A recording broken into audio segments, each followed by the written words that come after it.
tersenyum, alam pun tersenyum. Jika alam bisa mengeluh, dia mungkin akan berkesah tentang banyaknya peluh yang perlu direngkuh. Digitalisasi layaknya teman kerja yang baik hati, yang mau membagi job desk yang amat tinggi. Bertransformasi untuk mengabdi tanpa mengurangi arti.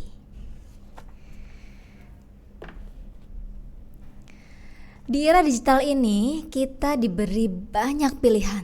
Tapi, apakah semua pilihan itu benar-benar membebaskan atau justru memenjarakan kita dalam notifikasi, tekanan eksistensi, dan algoritma yang tak henti-hentinya memanggil? Kutipan ini saya ambil dari buku Medium, Menghadapi Era Digital dengan Senyuman. Sebuah buku antologi reflektif yang ditulis dari hati oleh mereka yang hidup dan tumbuh bersama teknologi.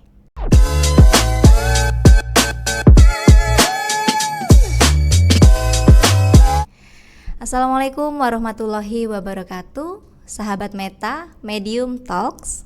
Perkenalkan, saya Leliantika, Widya Iswara dari Pusdiklat Kepemimpinan dan Manajemen. Selamat datang di Medium Talks, ruang refleksi tentang hidup digital dengan cerita personal yang dekat dengan keseharian. Di episode perdana ini kita akan berbincang tentang merdeka di era digital. Selain untuk memeriahkan momen kemerdekaan 17 Agustus, juga tentunya untuk memaknai bagaimana kita bisa tetap merdeka sebagai manusia dalam dunia yang serba digital ini. Dan sekarang bersama saya telah hadir salah seorang penulis dalam buku antologi Medium, Menghadapi Era Digital dengan Senyuman, dengan judul cerita Alam, Terima Kasih Digitalisasi. Mbak Herina Nurhayati dari Pusdiklat Bea dan Cukai Badan Pendidikan dan Pelatihan Keuangan Kementerian Keuangan, atau biasa kita sapa dengan Mbak Nana. Mari kita sapa. Halo Mbak. Ya, halo Mbak Leli.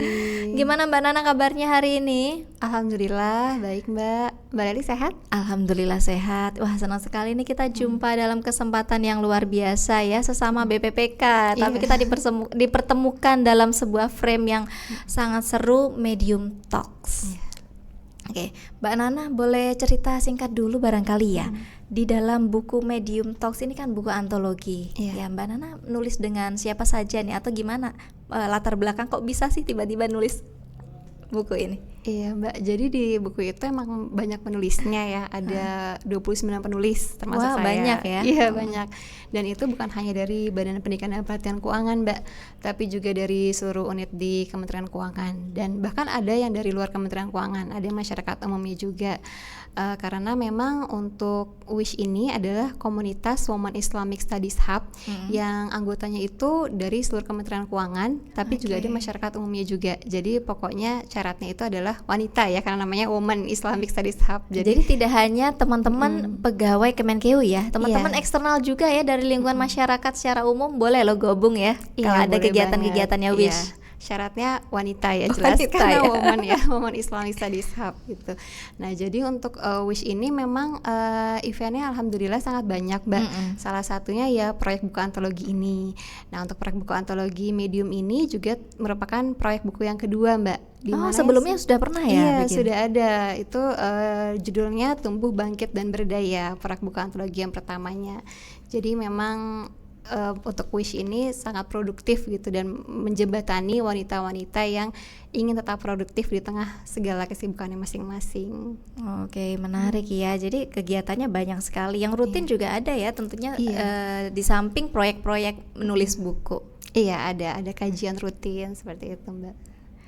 Oke, baik Mbak Nana. Kalau saya lihat nih Mbak Nana di sini nulis judulnya Alam, Terima Kasih Digitalisasi ya. Ini chapter 3 nih, saya sudah baca beberapa chapter di sini. Sudah sampai ke tulisannya Mbak Nana. Makasih Mbak. Oke, mungkin Mbak Nana boleh sebelumnya diceritakan kepada sahabat Meta semuanya di sini yang sudah hadir dan menyimak ya. Mengapa Mbak Nana tertarik menulis buku antologi ini bersama sahabat Meta yang lainnya? Iya, jadi memang saya itu suka menulis Mbak dari kecil. Oke. Nah, jadi setiap ada kesempatan untuk menulis itu saya selalu berusaha untuk ikut. Apalagi kalau temanya menarik ya, seperti tema medium ini gitu. Jadi ketika saya lihat temanya, dan tema ini relevan juga Mbak dengan tema Wish tahun 2024. Karena kan memang penulisan buku antologi ini sudah dimulai sejak tahun 2024. Jadi agak panjang prosesnya memang. Oke, tahunan ya, ini proyek tahunan. Iya, proyek tahunan. Nah, kemarin saat untuk tema Wish sendiri ke tahun lalu adalah Embracing Digital Transformation. Nah, jadi makanya untuk proyek buku antologinya kali ini hubungannya dengan digitalisasi. Dan ketika melihat topiknya, wah menarik banget nih, dan sepertinya banyak yang bisa diceritakan. Makanya saya tertarik untuk ikut di proyek buku antologi ini. Sebelumnya untuk proyek buku antologi yang pertama yang Tumbuh Bangkit dan Berdaya, alhamdulillah saya juga berkesempatan menjadi kontributornya. Begitu, Oke, wah ini di cerita Mbak Nana di chapter Alam Terima Kasih Digitalisasi ini saya menangkap ada rasa syukur gitu ya. Tapi juga ada semacam kesadaran baru. Kan digitalisasi ini kan sesuatu yang bisa kita bilang kekinian ya. Baru-baru aja muncul gitu ya. Nah, bagi Mbak Nana sendiri, sebenarnya apa sih yang Mbak Nana ingin bagikan kepada pembaca terkait dengan cerita digitalisasi dan menyinggung tentang alam di sini? Iya. Sebelumnya terima kasih ya Mbak sudah membaca gitu ya. Jadi dan menginterpretasikannya dengan baik. Gitu. Memang benar Mbak, di situ saya ingin membagikan rasa syukur dan juga sebuah kepedulian baru, bahwa meskipun dalam situasi yang paling tidak menyenangkan sekalipun atau bahkan situasi yang menderita seperti pandemi kemarin, itu ada kebaikan-kebaikannya. Salah satunya adalah percepatan atau akselerasi digitalisasi, karena kan kita fisik dibatasi, tapi kerjaan harus terus nih. Jadi kuncinya salah satunya dengan digitalisasi. Dan dengan digitalisasi ini hubungannya dengan alam itu menurut saya jadi terbantu, karena yang tadinya semua pakai kertas, dan kertas itu kan dari pohon ya, pohon harus ditebang, berapa banyak pohon harus ditebang gitu kan. Nah, dengan digitalisasi ini jadi paperless, jadi sedikit meringankan beban alam. Nah, jadi yang ingin saya berikan kepada pembaca adalah bahwa di dalam situasi sesulit apapun itu pasti ada hikmahnya. Jadi tinggal bagaimana mindset kita dan bagaimana kita menyikapi situasi sulit tersebut. Selain itu juga saya ingin para pembaca itu untuk lebih aware dengan alam, karena kita kan cuma punya satu bumi ini ya, dan bumi ini semakin lama semakin tua gitu, ada pemanasan global, isu lingkungan dan segala macamnya. Jadi jika kita punya hal-hal sekecil apapun untuk menjaga bumi, itu akan sangat bermanfaat bagi bumi kita. Ya, berarti di sini tadi Mbak Nana cerita digitalisasi hadir sebagai dalam tanda petik penolong gitu ya, karena tadi ada momen pandemi atau bencana waktu itu. Nah, kalau bagi Mbak Nana sendiri, apa momen yang menurut Mbak Nana paling mengubah nih dari pengalaman yang Mbak Nana rasakan sendiri gitu dalam keseharian? Iya. Jadi kalau dalam pekerjaan itu yang sudah saya ceritakan di buku itu ya Mbak ya. Jadi ketika saat pandemi itu saya sedang tugas belajar Mbak. Nah, saat kembali ke organisasi ini saya lihat perubahannya sudah sangat luar biasa gitu ya di Kementerian Keuangan nih, terutama yang tadinya itu semua pakai kertas, semua disposisi harus dicetak ulang, terus juga surat masuk juga dicetak. Sekarang semuanya serba paperless dengan aplikasi satu Kemenkeu ya Mbak ya. Sempat jet lag nggak itu? Sempat jet lag banget Mbak, awalnya bingung ini kok gimana nih cara pakainya, atau tiba-tiba kan banyak dashboard juga ya Mbak ya, aplikasi bermunculan banyak banget, jadi bingung ini kapan pakainya, ini gimana. Tapi sisi positifnya ya itu tadi, saya melihat bahwa wah ternyata organisasi saya ini keren banget gitu. Di tengah pandemi tidak terpuruk gitu, justru merupakan momentum bagi organisasi untuk berubah ke arah yang lebih baik gitu. Oke, jadi momen itu ternyata ya yang menjadikan kita merasa bahwa digitalisasi hadir sebagai penolong gitu tadi ya. Oke, Mbak Nana, kalau kita tarik lebih jauh lagi, mungkin Mbak Nana pengalaman yang tadi ya tentunya bisa menjadi sebuah perjalanan hidup yang memberikan pelajaran ya, pelajaran hidup. Kalau boleh jujur nih, dari sisi Mbak Nana sendiri, apa yang menjadikan ini sebagai refleksi pribadi yang paling kuat, yang paling Mbak Nana rasakan? Refleksi pribadinya apa nih? Oke Mbak, jadi ketika pertama kali ikut menulis buku ini sebenarnya awalnya tuh saya agak bingung ya mau nulis apa gitu kan. Nah biasanya itu ide-ide baru muncul di saat-saat deadline. Jadi saat saya lagi di bis itu terpikir apa ya dengan digitalisasi, oh ini dengan alam hubungannya dengan pandemi kemarin. Nah jadi ruang refleksinya itu ya saat saya di bis itu saya melihat oh iya ya ternyata digitalisasi itu manfaatnya sangat banyak, bukan hanya ke diri manusia atau bukan hanya terkait pekerjaan, tapi juga bisa bermanfaat untuk alam juga. Untuk alam iya tadi ya adanya penebangan pohon yang menjadi makin sedikit, asap-asap yang makin sedikit berkurang ya karena orang-orang kan jarang ke kantor. Betul. Ya, banyak melakukan kegiatan dari rumah. Dan kan waktu pandemi itu juga langit Jakarta biru gitu ya Mbak betul. Ya kan? Itu tingkat adalah, polusinya menurun drastis selama pandemi itu tadi. Itu adalah suatu pemandangan yang langka ya di Jakarta, langit biru cerah dengan awan putih yang menggumpal di langit gitu. Jadi yang merefleksinya itu tadi sih Mbak bahwa digitalisasi itu bisa sangat positif jika dimanfaatkan dengan baik. Oke, seperti itu ya refleksinya ya. Nah di buku ini tempat Mbak Nana tuliskan nih sini ada Mbak Nana menemukan makna baru dalam keheningan yang dipandu oleh digitalisasi atau oleh teknologi di sini dituliskan ya. Nah kalau kita lihat kadang kita sering berpikir ya bahwa digitalisasi itu rasanya tuh sesuatu yang bising, yang riuh, yang membuat kita ribet gitu ya karena notifikasi muncul hampir 24 jam dalam sehari ya kan. HP kita bunyi apalagi kalau nggak di silent ya. Kita capek banget rasanya. Tetapi terkadang justru kita merasa bahwa digitalisasi ini atau teknologi itu menjadi sebuah teman dalam sunyi ya. Nah, di bulan kemerdekaan ini ya kan kita masih nuansa 17-an. Iya, merah putih. Iya. Saya ingin bertanya lebih dalam kepada Mbak Nana. Menurut Mbak Nana, arti kemerdekaan di era digital ya, itu seperti apa? Apakah mungkin Mbak Nana masih merasakan penjajahan digital atau mungkin sudah merasa oh saya udah free nih, saya udah benar-benar merasa merdeka nih dari sisi digitalisasi tersebut? Iya, wah ini pertanyaan yang sangat menarik ya Mbak ya. Jadi kalau kita lihat kembali ke arti merdeka itu sendiri, merdeka itu apa sih gitu ya? Ternyata kalau kita lihat mungkin di Kamus Besar Bahasa Indonesia salah satu arti merdeka itu adalah tidak terikat. Jadi bebas tidak terikat, tidak bergantung kepada pihak atau orang lain. Nah, ketika kita terus-menerus terikat dengan gadget kita, apakah itu artinya kita sudah merdeka? Ketika kita terpengaruh pada pandangan atau pada komentar orang lain di media sosial terhadap kita, apakah itu artinya kita sudah merdeka? Nah, jadi menurut saya ini terkadang kita tanpa sadar itu sedang dijajah oleh tangan kita sendiri nih Mbak. Jadi ketika setiap pagi bangun tidur itu hal pertama yang kita lakukan bukannya baca doa bangun tidur tapi malah pegang handphone gitu ya, mengecek notifikasi, itu tanpa sadar kita sedang dijajah oleh tangan kita sendiri. Nah ini erat juga nih Mbak kaitannya dengan buku yang belum lama ini saya baca. Judulnya itu Digital Minimalism, karyanya Cal Newport. Jadi di situ dia itu memberikan suatu konsep yang unik. Kalau selama ini mungkin kan kita kenal istilah minimalisme itu terkait dengan kebendaan ya Mbak ya. Iya, pemakaian benda ya, kuantitas jumlah benda yang kita pakai. Gimana kita punya benda itu seminim mungkin lah, seefisien mungkin sehingga kita tidak terikat kepada kebendaan tersebut.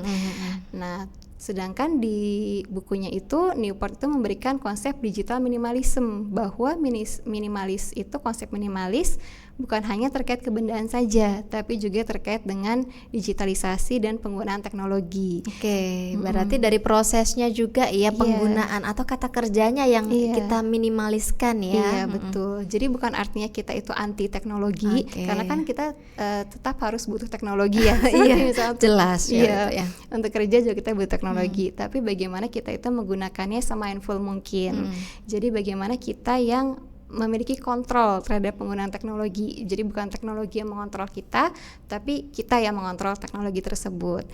Nah ini juga sama nih Mbak dengan buku lain yang juga belum lama ini saya baca juga, itu judulnya Make Time, karangannya John Zeratsky dan Jack Knapp. Nah di situ mungkin kadang-kadang ini nggak sih Mbak, kadang-kadang kita merasa tuh hidup tuh kayak kurang gitu 24 jam gitu, Iya, kayak tahu-tahu udah besok iya, aja tahu-tahu ya. udah besok. Padahal banyak banget nih to-do list Iya. yang mesti kita lakukan ya. Nggak Iya. habis-habis Nggak rasanya. habis-habis. Butuhnya kayak sehari 48 jam Iya. kali ya. Kayak aduh ini belum, itu belum, belum ada waktu untuk orang-orang bahkan yang kita sayang gitu, Iya. misalnya masih kurang banget nih waktu untuk anak, untuk pasangan dan lain-lain.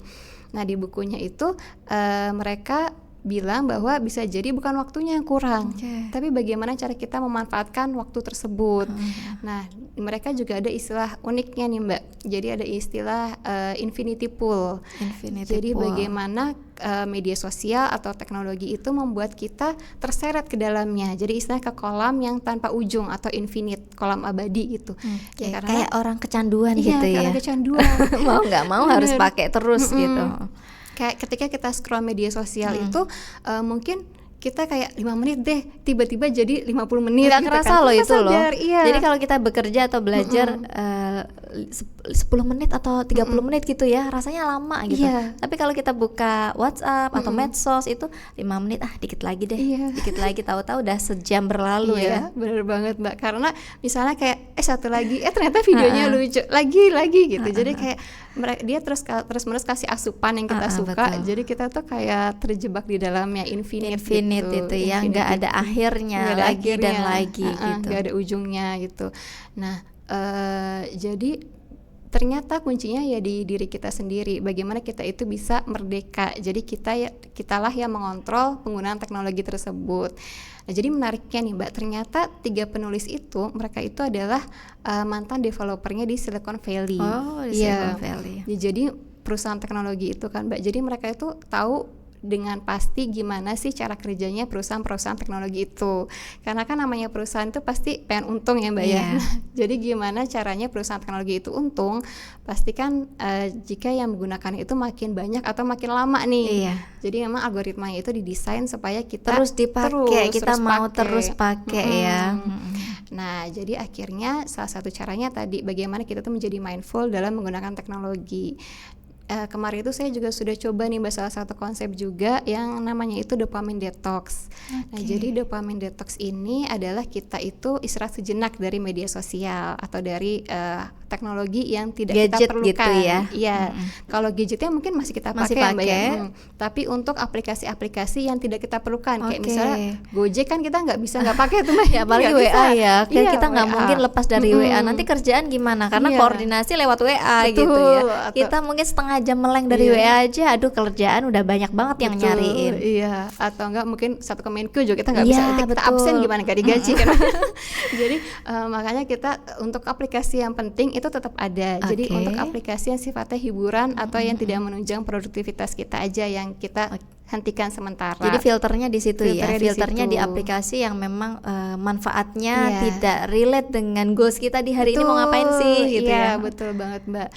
Kenapa istilahnya itu dopamine detox? Karena ternyata aplikasi-aplikasi yang tadi kecanduan itu memang memberikan kita suatu efek dopamin. Happy ya. Happy. Nah, tapi efek buruknya adalah dia itu ada, kalau di ilmu ekonomi ini mungkin ada istilah law of diminishing return ya Mbak ya. Oke, semakin dimanfaatkan semakin senang sih di awal.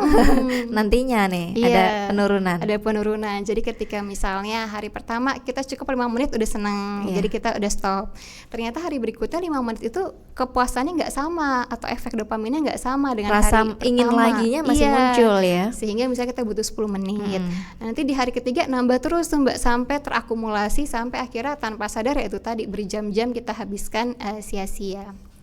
Nah, jadi setelah menerapkan konsep itu, akhirnya saya membatasi pengguna media sosial. Ya awalnya benar-benar rehat dulu gitu. Nah setelah 1 minggu atau 2 minggu itu biasanya sudah cukup. Nanti kita jadi bisa lebih aware lagi. Nah selama 2 minggu itu kita ngapain? Ya kita kembali lagi ke kegiatan fisik. Jadi kita cari kesenangannya di kegiatan fisik, seperti misalnya olahraga mungkin, atau bermain dengan anak, atau menggambar, atau jalan-jalan di alam. Fokus pada sesuatu yang memang benar-benar hadir secara nyata di sekeliling kita gitu ya. Iya betul Mbak. Nah biasanya nanti kita akan restart sendiri, kan tubuh kita itu sebenarnya pintar kan Mbak ya. Jadi restart sendiri, reset sendiri, nanti akhirnya kita bisa lebih mindful dalam memanfaatkan teknologi gitu Mbak. Jadi itu adalah bagaimana kita tuh bisa merdeka dari digitalisasi. Merdeka di era digitalisasi artinya kita bisa mengontrol diri kita, tidak lantas kita kecanduan. Betul. Ya, tidak lantas kita mau nggak mau harus pakai gadget terus untuk aplikasi tertentu misalkan. Oke, good. Nah, ini Mbak Nana nih, saya temukan sebuah kutipan yang menarik nih. Bagiku salah satunya adalah digitalisasi. Tidak dapat dipungkiri bahwa pandemi memaksa digitalisasi untuk bernyawa dan terus tumbuh. Saat fisik dibatasi, digitalisasi terus mengambil alih agar kinerja dan prestasi tetap hidup, tidak kecuali di organisasi tercinta kita yaitu Kementerian Keuangan nih. Kalau dari kutipan ini, kalau saya tangkap nih, apakah menurut Mbak Nana artinya organisasi itu akan bertransformasi justru ketika organisasi berada di titik terendahnya? Ya, misalkan kemarin kita alami pandemi misalkan seperti itu. Iya Mbak, jadi kalau menurut saya memang salah satunya mungkin bisa dari krisis itu tadi ya, kan pandemi itu termasuk krisis juga ya. Di situ mungkin organisasi bisa sebagai katalis perubahan bagi organisasi. Seperti mungkin aplikasi Satu Kemenkeu ini kan memang sudah ada nih sebenarnya sejak sebelum pandemi, tapi masih dalam tahap prototype. Yang kalau menurut Green Design itu baru akan launching 5 tahun kemudian. Nah, kemudian tiba-tiba ada pandemi nih, sehingga kita tidak bisa ke kantor, nggak bisa ngeprint surat, nggak bisa ketemu fisik. Jadi akhirnya aplikasi itu di launching, dan ternyata setelah di launching justru malah banyak masukan, jadi akhirnya bisa lebih sempurna lagi. Jadi ya dalam hal ini saya merasa bahwa krisis itu merupakan salah satu pendorong bagi transformasi organisasi. Kan mungkin di dalam teori organisasi juga krisis itu bisa menjadi salah satu faktor pendorongnya ya Mbak ya, meskipun tidak selalu gitu. Tidak bisa selalu ya, ada tetapi faktor-faktor bisa lain. jadi momen ya dimana organisasi mau nggak mau, ayo kita segera berbenah. Karena tadi awalnya kan 5 tahun lagi baru mau launching, ternyata karena ketemu momennya pas, ya udah adanya akselerasi di sana ya untuk memunculkan aplikasi-aplikasi, terutama Satu Kemenkeu itu tadi ya. Wow, seru banget nih. Nah sekarang Mbak Nana nih, kita masuk pada sesi rapid fire di Medium Talks. Apa ini Mbak? Jadi ini ada beberapa pertanyaan, singkat sih sebenarnya ya, cuma 5 aja, 5 pertanyaan. Tapi tolong nanti Mbak Nana jawab dengan cepat. Oke, spontan aja gitu ya. Oke, siap ya? Baik, pertanyaan pertama. Aplikasi yang paling bikin nggak merdeka bagi Mbak Nana? Shopee. Karena bikin check out terus Mbak. Jadi bikin check out terus. Jadi bukan cuma terjajah digital nih, tapi terjajah finansial juga. Oke, baik. Jadi nggak cuma terjajah dari sisi waktunya ya, penggunaannya mau nggak mau kita buka Shopee terus, kita scrolling, mungkin barang yang nggak sebenarnya mau nggak dibeli nih, jadi dibeli. Aduh, diskon nih gimana dong? Mumpung diskon kita beli ya kan. Udah gitu ternyata finansial juga ikut kejajah ya. Oke, baik, good. Pertanyaan kedua, kalau internet mati selama seminggu kemarin waktu kita 17-an, kira-kira Mbak Nana mau ngapain? Ikut lomba. Kemarin ini saya ikut lomba Mbak di kantor atau di rumah? Di rumah. Di rumah ya. Jadi biasanya itu kan lombanya cuma untuk anak-anak. Nah kemarin kebetulan ada lomba nih untuk orang tuanya. Jadi pakai kancing baju suami gitu ya, kemeja dikancing tapi sambil jaga supaya balon itu nggak jatuh. Oke, ya lagi trending juga itu ya, permainan yang balonnya di naik-naik gitu ya. Benar. Ternyata susah juga. Dan kebetulan kalau di lingkungan rumah ya biasanya perlombaannya itu masih yang sifatnya tidak pakai gadget gitu ya. Kalau sekarang kan banyak juga ya acara kemerdekaan tuh lombanya pakai games online atau apa gitu ya. Oke. Jadi masih ada alternatif lain ya. Oke, baik. Pertanyaan yang ketiga. Momen digital tahun ini yang paling bikin Mbak Nana tersenyum? Berteman dengan ChatGPT. Karena sekarang tuh jadi kayak punya asisten pribadi gitu loh Mbak. Jadi kayak ChatGPT tolong bikin laporan ini. Jadi ya meskipun nggak sempurna tapi kan setidaknya kita nggak kosong banget gitu. Ada awalannya apa nih gitu. Jadi ChatGPT juga bisa menjadi sahabat kita atau asisten pribadi. Bahkan Mbak Nana, saya pernah lihat tuh beberapa belakangan ini saya baca beberapa jurnal ya. Jurnal yang terindeks Q1, Q2 pun di sana tuh penulis pertama adalah si penulisnya. Yang kedua yang tulis apa coba? ChatGPT. Luar biasa. Jadi ternyata itu sudah diakui loh dalam dunia researcher, itu menjadi apa tadi namanya, asisten gitu ya. Asisten, Oke, bisa dianggap itu ternyata ya Luar jadi biasa. penulis ya. Oke, ChatGPT sama, saya juga berkawan dengan ChatGPT ya. Iya. Oke, pertanyaan yang keempat. Nih kalau Mbak Nana diberi kesempatan untuk menghapus satu aja fitur media sosial, kira-kira fitur apa yang Mbak Nana mau hapus? Fitur like. Fitur like kenapa? Supaya orang itu nggak haus validasi, karena Nggak kan haus kadang validasi. aduh like-nya sedikit gimana nih gitu, atau jadi takut akan penilaian orang lain. Nggak gitu ada ya, yang Mbak. komen, Iya, ya kan nggak ada kita yang kadang-kadang komen. suka mikir ya, kita udah posting nggak ada yang Iya. like, nggak ada yang komen, jangan-jangan postingan kita nggak menarik Iya, gitu ya. Mungkin foto komen juga ya, Iya, terutama betul. komentar negatif kali ya. Nah, Karena itu kan tadi. komentar negatif itu bikin menghapus ladang pahala kita, yang menghapus ladang pahala yang komen dan juga yang membaca komen. Yang Iya, komen jelas dosa karena Iya, hate betul. komen. Yang baca komen juga dosa karena marah-marah emosi gitu kan. Emosi ya. Oke, Iya. fitur like dan komen ya. Karena kalau nggak ada itu kadang-kadang kita garing dan akhirnya Oke, baik. Yang terakhir nih, platform digital yang paling membantu Mbak Nana bertemu dengan alam. WhatsApp. WhatsApp, kenapa tuh? Karena di situ saya bertemu dengan komunitas Wish. Oh yes, komunitas Wish ya. Iya, dan juga di situ bertemu dengan komunitas-komunitas lain. Nah, oh ya Mbak, jadi ternyata efek baiknya pandemi selain digitalisasi ini juga banyak nih komunitas-komunitas keren di Kemenkeu bermunculan. Kalau sebelumnya itu, sebelum pandemi saya rasa tuh nggak ada ya, karena mungkin komunitasnya fisik mungkin ya, Iya, langsung betul. ketemu langsung. Ketemu di kantor Ketemu di gitu ya. kantor. Mungkin komunitasnya jadi skalanya hanya skala kantor saja. Tapi setelah pandemi jadi aduh gimana nih punya cari teman yang punya minat yang sama atau hobi yang sama, akhirnya muncul komunitas-komunitas yang berbasis WhatsApp itu. Nah, jadi setelah pandemi juga banyak tuh, salah satunya Wish ini, kemudian juga ada komunitas pencinta lingkungan kan Mbak, Kemenkeu pencinta lingkungan. Iya, Kepel Mbak ya. Leli juga kan anggotanya Join. ya. Jadi di WhatsApp itu banyak sih komunitas pencinta lingkungan juga, dan juga saya itu di komplek juga ada grup WhatsApp nih Mbak untuk grup pencinta lingkungan. Jadi di komplek saya itu ada program sedekah sampah.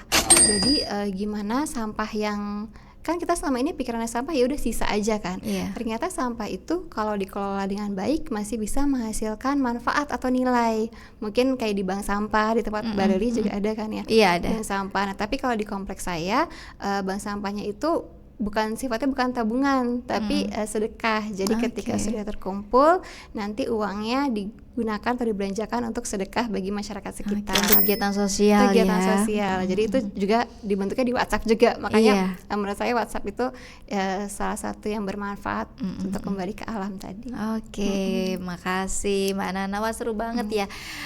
Oke, tadi udah beberapa pertanyaan yang mesti dijawab secara cepat. Nah, kali ini ada satu lagi pertanyaan, tetapi kali ini nggak usah cepet-cepet, nggak apa-apa. Santai aja.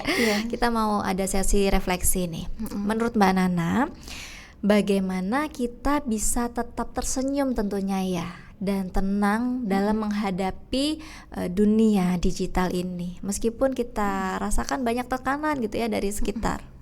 Iya, menurut saya salah satu caranya adalah dengan mindfulness ya. Mindfulness, gimana kita itu menggunakan teknologi dengan seluruh hati dan pikiran. Jadi bukan cuma scroll yang tanpa alasan atau tanpa motif, tapi mengutilisasi atau memanfaatkan teknologi itu dengan sebaik mungkin, benar-benar hadir gitu. Jadi kita tahu kapan waktunya kita bermain teknologi atau mengutilisasi teknologi, kapan juga waktunya kita untuk berhenti dari teknologi tersebut dan benar-benar hadir di dunia nyata, di dunia fisik. Jadi ketika kita sudah bisa mindful, maka jika ada hate comment pun kita ya tidak terpengaruh karena kita sudah cukup dengan diri kita sendiri gitu Mbak. Oke, makasih Mbak Nana. Terima kasih Mbak Nana sudah banyak cerita hadir di Medium Talks ini, dan tentunya ada refleksi yang bisa kita jadikan sebagai pembelajaran bersama ya. Sekali lagi terima kasih Mbak Nana. Iya, terima kasih Semoga juga, nanti Mbak kita jumpa Eli. lagi di session Medium Talks berikutnya mungkin ya. Kita oke, agendakan Mbak. lagi. Iya. Makasih banyak. Iya. Baik, sahabat Meta, hari ini kita telah belajar bahwa digitalisasi bukanlah soal teknologi semata, tetapi juga tentang bagaimana kita memilih. Memilih untuk tetap tenang di tengah derasnya informasi, memilih untuk hadir sepenuh hati di dunia maya, tentunya tanpa kehilangan sisi manusiawi kita, dan kita bisa merdeka. Merdeka bukan hanya sekedar bebas dari teknologi, tetapi kita tahu kapan kita harus berhenti, kapan kita harus hadir, dan kapan kita harus pulang ke diri sendiri. Dan sebelum menutup acara Medium Talks ini, saya ingin bertanya kepada sahabat Meta yang sedang menyimak. Kalau sahabat Meta, apa arti merdeka di dunia digital hari ini? Sekian dari saya, dari kami. Terima kasih. Wassalamualaikum warahmatullahi wabarakatuh.